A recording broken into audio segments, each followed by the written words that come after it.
Over the years, I've written many different articles about child abuse and neglect, and I've also written a number of articles that go into why it's not always possible to receive the validation from the parent or the parents who were abusive. And recently I wrote an article titled, "Can a parent be too disordered to acknowledge that they were abusive?" If someone was to see that they were mistreated during their early years, they could have the need to talk to their parent or parents about what took place. However, although this will be the case, it doesn't mean that they will be able to receive what they are looking for. When it comes to what they are looking for, there can be a number of things. First, they can have the need for what they went through to be validated. Second, they can have the need for their parent or parents to show compassion and remorse. Third, for them to be supported during this time. What they could soon find is that none of the above takes place, with what they went through being dismissed. Along with this, they could essentially be told in one way or another that they are making it all up. According to one or both of their parents, then, what they believe happened won't have happened and will have no basis in reality. At this point, they can end up doubting themselves and wonder if they are making it all up. During their early years, their reality, so their needs, feelings and perceptions, may have often been ignored and dismissed. So if they do respond in this way, it won't be much of a surprise. In fact, this whole scenario will just be a replay of what took place on numerous occasions throughout their formative years.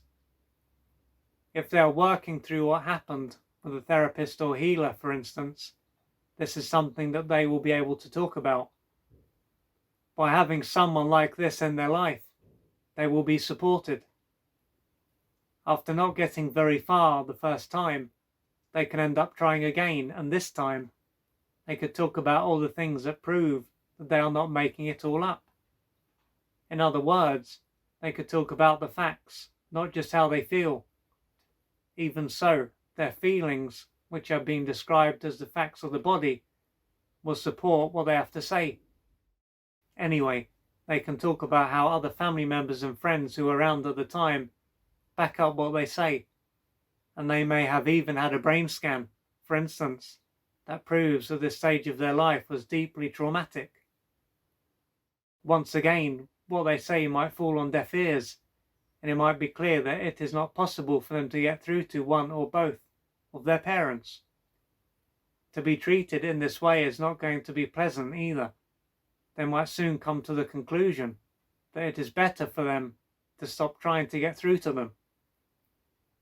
Nonetheless, there are likely to be different child parts inside them that desperately want their parent or parents to acknowledge what they went through. These parts of them will see their parent or parents as being essential to their survival.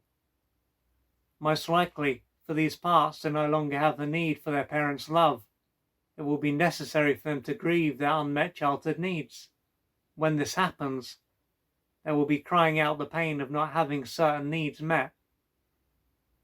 It would be wonderful if this could take place over a weekend, but this is highly unlikely. In all likelihood, this is something that will take many, many years, yet the need for external validation and to receive what wasn't provided all those years ago will decrease by doing this. Along with this benefit, it will allow them to see their parents in a more objective manner. So instead of seeing them through the eyes of their wounded child parts, and thus seeing them as all-powerful, all-knowing gods, they will be able to see them for who they are, wounded human beings. As time passes and they continue to heal themselves, what may soon come to mind is that one or both of their parents are deeply damaged, not just mentally and emotionally, but their brain is probably also not right. The part of their brain that would allow them to empathize and be compassionate is likely to be damaged, which is why they can't be there for them now, and why they wounded them very early on. By being this way and emotionally shut down, they won't be able to be sensitive towards themselves, let alone others. Ergo, how they are with their own adult children now and in the past will be a reflection of how they treat themselves. It is then not that they are choosing to withhold love now, or chose to do so in the past. It is that they simply can't and couldn't love. As to why they are in such a bad way, there is a strong chance that their early years were brutal. These early experiences would then have damaged their brain, making it difficult for them to be present, to experience self-awareness, and undermine their ability to empathize and be compassionate, and cause them to be emotionally shut down and thereby to live on the surface of themselves in order to keep their own pain at bay. These experiences would have caused them to be unfeeling and therefore made it easy for them to mistreat their child without feeling guilty or ashamed, or to even be aware of what they were doing. What this illustrates is that how one was treated during their early years was not personal. It was simply a reflection of what was going on for their deeply wounded parent or parents. The truth is that there is nothing inherently wrong with them, and they didn't deserve to be mistreated. This is why it is essential for them to heal their wounds, so that they can live a life that is worth living, as that is what they truly deserve. So if you are in a position where you have been trying to get through to one or both of your parents, and you have not been able to make progress, then perhaps now you will know why that is. And so because of what is going on for them, it is not possible for one or both of your parents to truly be there for you now.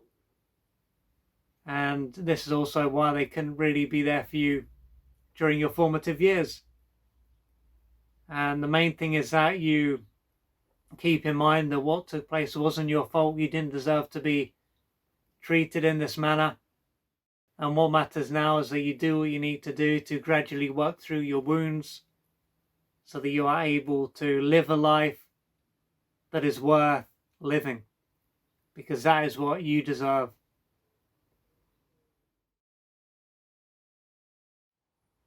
If you would like to find out more about the services that I offer, please go to www.oliverjrcooper.co.uk or email me at info@oliverjrcooper.co.uk, and I'm looking forward to assisting you on your journey.